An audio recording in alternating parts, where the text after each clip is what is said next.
Well, it's day 6, and I'm super excited about this next rule, requiring a proposal review meeting. This particular sales strategy worked wonders for my agency. I actually got this from an agency coach. His name is Jason Swank. So how agencies typically do proposals is they'll do a discovery call with their prospect. They'll spend a bunch of time creating an awesome proposal and experience what so many of us have often experienced. They send it over and they get crickets. Nothing. They hear nothing. The prospect begins to ghost them, and they're bewildered as to what's happening with all of the work that they've put in. Well, the proposal review meeting is designed to fix this problem. So I'm going to go over it here in detail. Okay, rule number 6. Use the proposal review meeting. The first thing you do is you say it's part of the process. So I would meet with a prospect, and I'd have a sales discovery. And at the end of that meeting, I'd say, well, John, thank you for downloading all that information. The next step in our process is to schedule a proposal review meeting.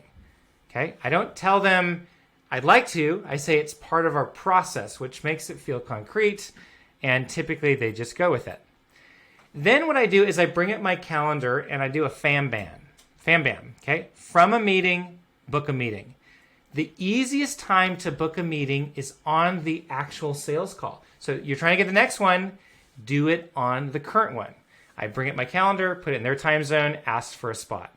Now, 90% of the time, maybe 95, even higher, they're just going to go with it. You said it was part of the process. You tell the customer what to do next, and that's the process. Occasionally, you'll have someone push back.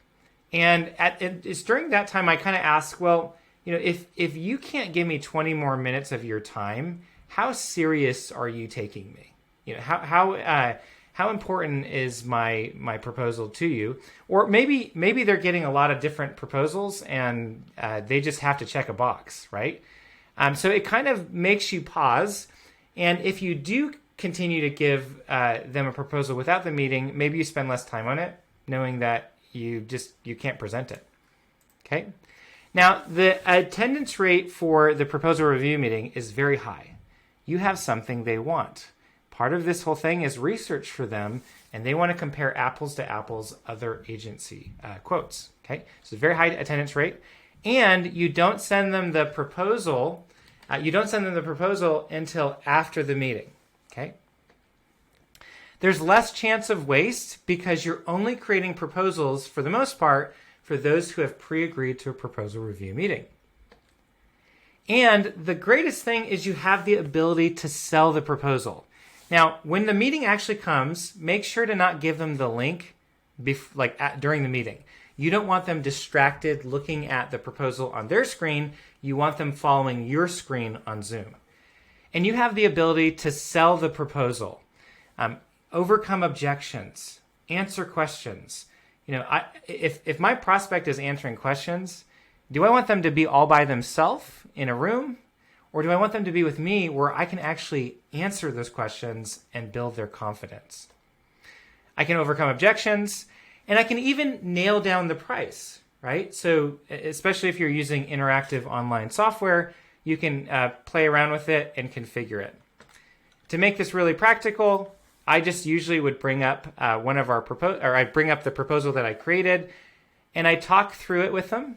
And I wouldn't go, over every single line of text, but I kind of give them the big idea, talk about why I structured things a certain way, potentially bring up some additional items that they can consider, but of course, no pressure. And it's so great to be able to have the proposal on this call because I can even deselect stuff and get the price down. And I tell you what, customers absolutely love that. All right, well, that's the proposal review meeting. I used it religiously, and it was killer for our close rates. Well, the next thing we're going to be talking about is a sales follow-up. What do you do after you send the proposal? What can you do to increase your close rate? And I'm looking forward to talking with you again.